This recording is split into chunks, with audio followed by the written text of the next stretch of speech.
नमस्ते दोस्तों, आपका स्वागत है मेरे इस चैनल पर। तो दोस्तों आई होप कि आप सुखी होंगे, स्वस्थ होंगे। और दोस्तों आप सभी अभ्यर्थी जिन्होंने उत्तराखंड प्राथमिक शिक्षक का फॉर्म भर रखा होगा, सभी लोग प्रत्यावेदन और काउंसलिंग की डेट का इंतज़ार कर रहे होंगे। तो दोस्तों इस वीडियो में हम प्रत्यावेदन संबंधित, काउंसलिंग संबंधित, कट ऑफ संबंधित कैसे आपको कहाँ आपको अपनी काउंसलिंग करानी चाहिए, इस संबंधित सारी बातें करेंगे। क्या एक ही काउंसलिंग में पूरी भर्ती कंप्लीट हो जाएगी, सारी चीज़ें इस वीडियो में बात करना चाहूँ, क्योंकि आज शनिवार है तो आराम से इसको बनाएंगे। और थोड़ी सी वीडियो लंबी भी हो सकती है, 10, 12, 15 मिनट की, तो आप बने रहेगा। उससे पहले दोस्तों आपसे निवेदन है कि प्लीज़ अगर चैनल पहली बार आएंगे तो प्लीज़ चैनल को लाइक शेयर सब्सक्राइब अवश्य करना। और साथ में दोस्तों एक चीज़ और आपको बताना चाहता हूँ, आप ज़रूर नीचे आपको डिस्क्रिप्शन पर टेलीग्राम लिंक दिख रहा होगा, तो उस टेलीग्राम को अवश्य आप ज्वाइन कर लें, क्योंकि जो भी पीडीएफ मोड पर जो भी नई अपडेट होती है वो आपको वहाँ तुरंत उस पीडीएफ मोड पर मिल जाएंगी। साथ में नीचे आपको डिस्क्रिप्शन पर आपको नीचे व्हाट्सएप ग्रुप का लिंक मिल रहा होगा। अगर आपकी कुछ भी क्वेरीज होंगी तो आप उसे भी ज्वाइन कर लीजिएगा, साथ में वहाँ से आप पता कर सकते हैं। और ये है दोस्तों आज का। आप शुरू करते हैं इस वीडियो को। तो दोस्तों पहली बात तो आपको पता होगा कि आपको ये काउंसलिंग हम बता रहे थे कि आपको ये लिस्ट दिख रही होगी दोस्तों। ये लिस्ट आपकी उधमसिंह नगर है, जहाँ पर क्लियर ये पता है कि यहाँ 24 तारीख को काउंसलिंग होनी थी। और जब ये पहली लिस्ट आई थी, पहले दिन जब ये आई थिंक 16 क्या नाइट में, तो सब लोग क्लियर थे कि अब यहाँ पर काउंसलिंग 24 को ही होने वाली है, सब लोग ये समझ के चल रहे थे। लेकिन दोस्तों काउंसलिंग यहाँ पर काउंसलिंग क्या प्रत्यावेदन ही यहाँ पर नहीं निकल पाए। उसकी 2-3 वजह मैं आपको बताना चाहता हूँ। पहली जो सबसे बड़ी वजह थी कि जो डीओ से पता करा जानकारी के अनुसार कि जो डीओ में जो फॉर्म संबंधित डेटा संबंधित फीड करना वाला मामला है वो वहाँ पर नहीं हुआ था और अभी भी नहीं हुआ है। यानी कि शनिवार को हो जाए तो अलग बात है, शनिवार तक भी वहाँ पर लगभग 10 से 15% काम यहाँ पर बचा हुआ था कि यहाँ पर ये मतलब कि सारा डेटा फीड नहीं है, क्योंकि जब तक सारा डेटा फीड नहीं होगा तब तक ये क्या कहते हैं निदेशालय को नहीं भेजेंगे अपने से, और निदेशालय से तब तक जारी नहीं होगा। अब देखते हैं कि शायद शनिवार को फीड हो गया था नहीं हो गया था, पहली बात। दूसरी बात, मामला हो सकता है टिहरी का। आपको पता है कि टिहरी में जो फॉर्म निरस्त किए गए थे, यानी कि जो फॉर्म 30 के बाद वहाँ पहुँचे 1, 2, 3, 4, 5 को, उन फॉर्मों को वहाँ पर रिजेक्ट कर दिया गया और उन्हें वापस कर दिया गया। अब कोर्ट ने क्लियर कहा है कि जब आपने पहले डेट 5 दिसंबर की रखी थी तो आपने चेंज क्यों की। अभ्यर्थी ने तो सही डेट के हिसाब से ही फॉर्म भरा है, लेकिन थोड़ा सा वहाँ पर जो सेकंड वाले वकील थे कहने से चूक गए कि डेट तो जब जैसे ही आज यहाँ पर 5 नवंबर बनाई थी, तो उसी दिन डेट को चेंज, उसी 1-2 दिन के अंदर डेट को चेंज कर दिया गया था। डेट यहाँ पर आपकी 30 नवंबर हो गई थी, लेकिन जब इन्होंने दोबारा 30 नवंबर भी बनाने की कोशिश की तो 30 नवंबर भी यहाँ पर इन्होंने गलत बना दी कि यहाँ पर इन्होंने संडे को क्या रख दिया था, लास्ट डेट रख दी थी। जो आपको पता है कि लास्ट डेट संडे को, अगर ऑफलाइन फॉर्म वाली बात है तो लास्ट को 30 तारीख को यहाँ पर संडे नहीं हो सकता, यानी कि छुट्टी के दिन लास्ट डेट नहीं हो सकती है। तो इस तरह से ये केस पूरा का पूरा थोड़ा सा इसमें बाधित बना, और टिहरी का मैटर जब सामने आए तो अन्य और थोड़ा सा हल्के हो गए। उनको लगा कि शायद, क्योंकि जो इनको अभी माइंडसेट चल रहा है, ये एक दिन में एक काउंसलिंग कराने जा रहे हैं, यानी कि एक दिन में ये सभी ज़िलों में एक ही डेट पर एक ही काउंसलिंग में सारे पद भरने की कोशिश यहाँ पर की जा रही है। हो सकता है कि सेकंड काउंसलिंग हो ही ना, और ये मोस्ट ऑफ चांस है, यानी कि 75-80% चांस है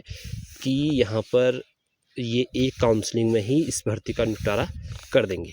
तो आप सबसे पहली बात है कि प्रत्यावेदन लिस्ट कब तक आएगी, ये 2-3 चीज़ों पर डिपेंड करता है। अगर ये टिहरी ज़िले को मात्र एक ज़िले को डिले कर देते हैं और अन्य ज़िले को ये क्या कहते हैं एक साथ काउंसलिंग एक डेट पर करा देते हैं, तो हो सकता है कि 22 कल परसों नरसों 3 दिन में आपको यहाँ पर दिखे। मैं आपको क्लियर बता रहा हूँ कि 23-24 तक आपको प्रत्यावेदन लिस्ट दिखनी चाहिए, अगर ये टिहरी को साथ में नहीं लेते हैं, अपने साथ डिले करते हैं, पहली बात। दूसरी बात ये है कि अगर ये टिहरी को भी एक साथ लेते हैं, यानी कि टिहरी की भी एक ही दिन काउंसलिंग होती है अन्य जिलों के साथ, तो आप फिर 5 दिन और डिले समझिए, यानी कि फिर 24-25 तक भी यहाँ पर आ सकता है। पहले क्योंकि अगर कोर्ट ने यहाँ पर डेट बढ़वा रखी है तो सीधी सी बात है उन्होंने संपर्क करने का लिए कहा होगा उन अभ्यर्थियों से जिन अभ्यर्थियों की फॉर्म निरस्त किए हैं। तो फॉर्म लेने में कम से कम 2 या 3 दिन फिर से लगेंगे, यानी कि स्पीड पोस्ट के माध्यम से अगर फॉर्म भेजेंगे तो, क्योंकि अब हैंड टू हैंड नहीं हो सकता ना, क्योंकि टिहरी जिले किसी देहरादून ने टिहरी में भरा होगा या फिर हो सकता है किसी ने अल्मोड़ा से टिहरी में भरा होगा। तो ऐसी चीज़ें मोस्ट चांस हो सकता है कि ऐसे भी अभ्यर्थी तो एक वहाँ पर जाकर फिजिकली तो शायद संभव नहीं है, तो उन्हें शायद कांटेक्ट करके ही ऐसा किया जा सकता है या करा जा सकता है। लेकिन फिर भी इन्हें 3 या 4 दिन का टाइम यहाँ पर फिर से मिलेगा, यानी कि आपका जो 28 तारीख के आसपास 18 तारीख के आपके आसपास डिसीजन आया था, तो 18 तारीख का मतलब है कि 22-23 तक तो उनको टाइम दिया ही जाएगा, 23 तारीख को, यानी 23 दिन के बाद आपको 25 तारीख अगर टिहरी को भी सामने समय तो 25 तारीख के आसपास यहाँ पर आपको मिल सकता है प्रत्यावेदन लिस्ट, यानी कि 24-25 तारीख तक यहाँ पर किसी भी हाल में प्रत्यावेदन लिस्ट आ जाएगी जहाँ तक संभावना। तो जहाँ इतना वेट कर रहे थे इतना थोड़ा सा और वेट कीजिए, 25 तारीख तक आपका प्रत्यावेदन लिस्ट कभी भी आ सकती है, 22, 23, 24, 25 देखना आप ऐसा ही होगा। 25 तारीख से पहले वाली प्रत्यावेदन लिस्ट आएगी और उसके बाद 5 दिन आपको प्रत्यावेदन लिस्ट दिया जाएगा, यानी कि हो सकता है 30 तक आपको प्रत्यावेदन लिस्ट दिया जाए या 29 तक, 3 दिन या 4 दिन प्रत्यावेदन लिस्ट का टाइम दिया जाए। और यहाँ पर 31 तारीख दिसंबर 31 को, ये बहुत कम चांस है कि इस दिन काउंसलिंग हो, 30 या 31 को मोस्ट ऑफ चांस है काउंसलिंग का। मैं बताता हूँ 70% चांस है काउंसलिंग का, वो आपको जनवरी फर्स्ट वीक में देखने को मिल सकती है। जनवरी फर्स्ट वीक में काउंसलिंग आपको देखने को मिल सकती है। अब मैंने आपको 2 चीज़ें क्लियर कर दी कि प्रत्यावेदन लिस्ट आपको 25 से पहले कभी भी देखने को मिल सकती है, इससे बाद आपको बहुत कम चांस है इसके बाद प्रत्यावेदन लिस्ट आए। 75% दोनों में मैं बता दिया कि 75% चांस है कि 25 से पहले काउंसलिंग लिस्ट प्रत्यावेदन लिस्ट आपको देखने को मिल जाएगी। और मोस्ट ऑफ चांसेस काउंसलिंग का है कि ये जनवरी फर्स्ट वीक में कभी भी रख सकते हैं, 1 तारीख, 2 तारीख, 3 तारीख, 4 तारीख, 5 तारीख, कभी भी इस प्रकार से आप काउंसलिंग डेट जारी कर सकते हैं। तो ये तो रही प्रत्यावेदन संबंधित और आपकी काउंसलिंग संबंधी जारी। अब दोस्तों अब बहुत सारे इससे आ रहे हैं कि एक ही काउंसलिंग होगी, 2 काउंसलिंग होगी, कहाँ तक कट ऑफ जाएगा, इस पर भी बात करते हैं दोस्तों। जहाँ तक बात है काउंसलिंग की, तो आपको मैं क्लियर बता रहा हूँ कि जो अभी तक जिलों ने जो माइंडसेट प्लान किया है वो किया है एक ही डेट में काउंसलिंग कराने का सभी जिलों में, और इससे क्या होगा ना, मैक्सिमम लोगों का पहले ही दिन यहाँ पर एक ही काउंसलिंग में हो जाएगा। अब यहाँ पर दुविधा ये है कि कौन सा कैंडिडेट कहाँ पर जाए, सबसे बड़ी दुविधा ये है कि कौन सा कैंडिडेट कहाँ पर जाएगा। तो पहले तो मैं आपको बताता हूँ कि नीचे आपको डिस्क्रिप्शन दिख रहा है, वहाँ पर टेलीग्राम लिंक है, उसको ज्वाइन कर लीजिएगा। सामने व्हाट्सएप ग्रुप किसी भी भर्ती की अगर जानकारी चाहिए तो वहाँ आपको मिल जाएगी, लेकिन टेलीग्राम और दोनों को ही ज्वाइन अवश्य कर लें।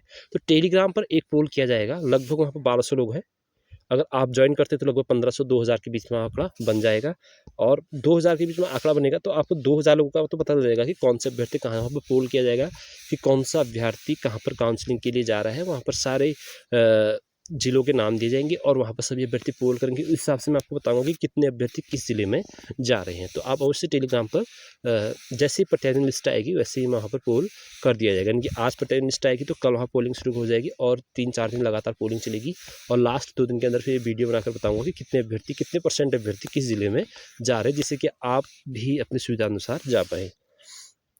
तो पहली बात कि ये एक काउंसलिंग में ही कंप्लीट करने की बात कर रहे हैं। अब मैं बताता हूँ कि आपको किस जिले पर जाना चाहिए। पहली बात इसमें ये है कि आपको जहाँ पर सबसे कम संख्या के अभ्यर्थी जा रहे हैं काउंसलिंग के, इसका अनुमान बिल्कुल सटीक लगाना है। अगर ये अनुमान लगाने में आप सफल हो गए तो समझ लो आपकी नियुक्ति बिल्कुल होगी, क्योंकि मैं आपको बताता हूँ कि इस वाली भर्ती में ना 65 गुणांक पर भी हो जाएगा कैटेगरी में, और 70 गुणांक, और वैसे ओवरऑल मैंने बताया था 75 गुणांक पर होगा यहाँ पर जनरल कैटेगरी में, लेकिन मैं बता रहा हूँ कि इस हिसाब से करना है कि सोच रहे नहीं 72 में भी हो सकता है, 73 में भी हो सकता है, 70 में भी हो सकता है। तो जनरल कैटेगरी में ही 70, 72, 73 में भी हो जाएगा, जिस प्रकार से ये काउंसलिंग कराने की सोच रहे। क्यों? क्योंकि इसमें क्या होगा दोस्तों, कहीं पर ज़्यादा अभ्यर्थी पहुँचेंगे, कहीं पर कम अभ्यर्थी होंगे। जहाँ पर ज़्यादा अभ्यर्थी पहुँचेंगे तो वहाँ पर सीधी सी बात है कट ऑफ ऊपर रहेगी, और जहाँ पर कम अभ्यर्थी पहुँचेंगे वहाँ पर सीधी सी बात है, मतलब औसतन सीट के हिसाब से बता रहा हूँ, औसतन सीट के हिसाब से जहाँ पर ज़्यादा अभ्यर्थी पहुँचेंगे वहाँ पर सीधी सी बात है कट ऑफ ज़्यादा रहेगी, और जहाँ पर औसतन सीट के हिसाब से कम अभ्यर्थी पहुँचेंगे तो वहाँ पर कट ऑफ कम रहेगी। तो सबसे पहले आपको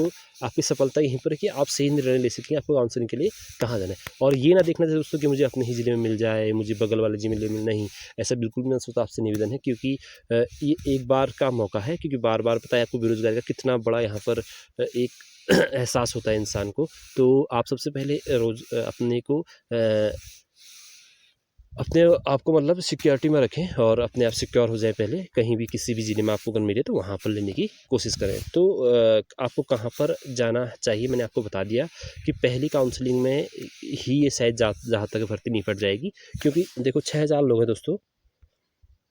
6000 लोगों में से प्रत्येक जिले में मैक्सिमम जो है 250 के आसपास यहाँ पर वैकेंसीज है मैक्सिमम। ज़्यादा से ज़्यादा अगर किसी ज़िले में भी अगर पोस्ट खाली है तो 200-250 के बीच में है। अब आप बताओ 6000 में से लोगों क्या किसी भी ज़िले में 200 लोग नहीं पहुँचेंगे? सीधी सी बात है, पहुँचेंगे।